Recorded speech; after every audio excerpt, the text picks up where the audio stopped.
अथ तृतीयोऽध्यायः। महिषासुरवधः। ध्यानम्। ॐ उत्यद्भानुसहस्रकान्तिमरुणक्षौमां शिरोमालिकां रक्तालिप्तपयोदरां जपवटीं विद्यामभीतिं वरम् हस्ताब्जैर्दधतीं त्रिनेत्रविलसद्वक्त्रारविन्दश्रियं देवीं पत्तहिमांशुरत्नमुकुटां वन्दे रविन्दस्थिताम्। ॐ ऋषिरुवाच निहन्यमानं तत्सैन्यम् अवलोक्य महासुरः सेनानीश्चिक्षुरः कोपात् ययौ योतुमदाम्बिकां स देवीं शरवर्षेण ववर्ष समरे सुरः यथा मेरुगिरे शृङ्गं तोयवर्षेण तोयतः तस्य चित्वा ततो देवी लीलयैव शरोत्करान् जगानतुरगान् बाणैर्यन्तारं चैव वाजिनां चिच्चेत च धनुः सद्यो ध्वजं चातिसमुच्छ्रितं विव्याध चैव गात्रेषु छिन्नधन्वानमाशुगैः सच्चिन्नधन्वा विरतो हताश्वो हतसारथिः अभ्यधावत तां देवीं खड्गचर्मधरोऽसुरः सिंहमाहत्य खड्गेन तीक्ष्णधारेण मूर्धनि आजगानभुजे सव्ये देवीमप्यतिवेगवान् तस्या खड्गो भुजं प्राप्य पप्पाल नृपनन्दन ततो जग्राहशूलं स कोपादरुणलोचनः चिक्षेप च ततस्तत्तु भद्रकाल्यां महासुरः जाज्वल्यमानं तेजोभिरविबिम्बमिवाम्बरात् दृष्ट्वा तदा पतशूलं देवी शूलममुञ्चत तच्छूलं शतता तेन नीतं स च महासुरः हते तस्मिन् महावीर्ये महिषस्य चमूपतौ आजगामगजारूढश्चामरस्त्रिदशार्दनः सोऽपि शक्तिं मुमोचाद देव्यास्तामम्बिकाधृतं हुङ्काराभिहतां भूमौ पातयामास निष्प्रभां भग्नां शक्तिं निपतितां दृष्ट्वा क्रोधसमन्वितः चिक्षेप चामरशूलं बाणैस्ततपि साक्षिणत् ततः सिंहसमुत्पत्य गजकुम्भान्तरे स्थितः बाहुयुद्धेन युयुधे तेनोच्चैस्त्रिदशारिणां युध्यमानौ ततस्तौ तु तस्मान्नागान्महीं गतौ युयुधातेति सम्भ्रप्तौ प्रहारैरतिदारुणैः ततो वेगात्कमुत्पत्य निपत्य च मृगारिणां करप्रहारेण शिरश्चामरस्य पृथक् कृतम् उदग्रचरणे देव्या शिलावृक्षादिभिर्हतः दन्तमुष्टितलैश्चैव करालश्च निपातितः देवी क्रुद्धा गता पातैश्चूर्णयामास चोत्ततं बाष्कलं बिन्दिपालेन बाणैस्ताम्रं तदान्धकम् उक्रास्यमुक्रवीर्यं च तथैव च महाहनुं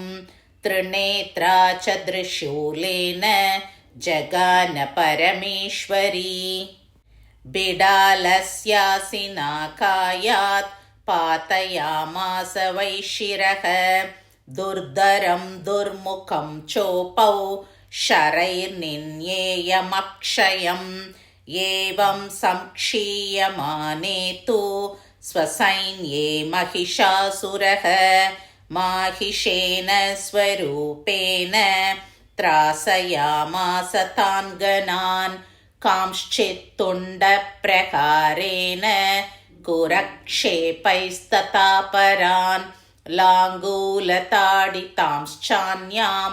शृङ्गाभ्यां च विदारितान् वेगेन कांश्चिदपरान् नादेन भ्रमणेन च निःश्वासभवनेनान्यान् पातयामास भूतले निपात्य प्रमतानीकम् अप्यधावतसोऽसुरः सिंहं हन्तुं महादेव्या कोपं चक्रे ततोऽम्बिका सोऽपि कोपान् महावीर्य कुरक्षुन्नमहीतलः शृङ्गाभ्यां पर्वतानुं चांश्चिक्षेप च ननाथ च वेगभ्रमणविक्षुन्ना महीतस्य व्यशीर्यत लाङ्गूलेनाहतश्चाब्दी प्लावयामास सर्वतः दुदशृङ्गविभिन्नाश्च खण्डखण्डं ययुर्गणाः श्वासानिलास्ता शतशो निपेतुर्नभसोऽचलाः इति क्रोधसमात्मातम् आपतन्तं महासुरं दृष्ट्वा सा चण्डिका कोपं तद्वदाय तदाकरोत् साक्षिप्त्वा तस्य वैपाशं तं बबन्धमहासुरं तत्याजमाहिषं रूपं सोऽपि बद्धो महामृदे ततः सिंहो भवत् सद्यो यावत् तस्याम्बिका शिरः छिनत्ति तावत् पुरुषः खड्गपाणिरदृश्यत तत एवाशु पुरुषं देवी चिच्चेतसायकैः तं खड्गचर्मणा सार्धं ततः सोऽभून्महागजः करेण च महासिंहं तं चकर्ष जगर्ज च कर्षतस्तु करं देवी खड्गेन निरकृन्तत ततो महासुरो भूयो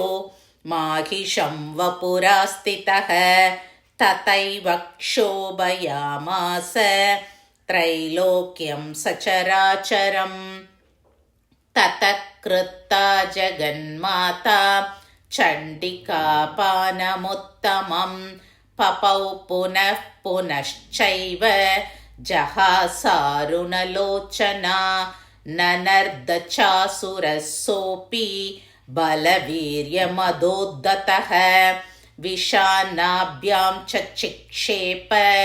चण्डिकां प्रतिभूतरान् सा च तान् प्रहितांस्तेन चूर्णयन्ति शरोत्करैः उवाच तं मदोद्धूत मुखरागाकुलाक्षरं देवी उवाच गर्ज गर्ज क्षणं मूढ मधु यावद्बिभाम्यहं मया त्वयि हतेऽत्रैव गर्जिष्यन्त्याशु देवताः ऋषिरुवाच एवमुक्त्वा समुत्पत्य सारूढा तं महासुरं पादेनाक्रम्य खण्डे च शूलेनैनमदाडयत् ततः सोऽपि पदाक्रान्तस्तथा निजमुखात् ततः अर्धनिष्क्रान्त एवासीत् देव्या वीर्येण संवृतः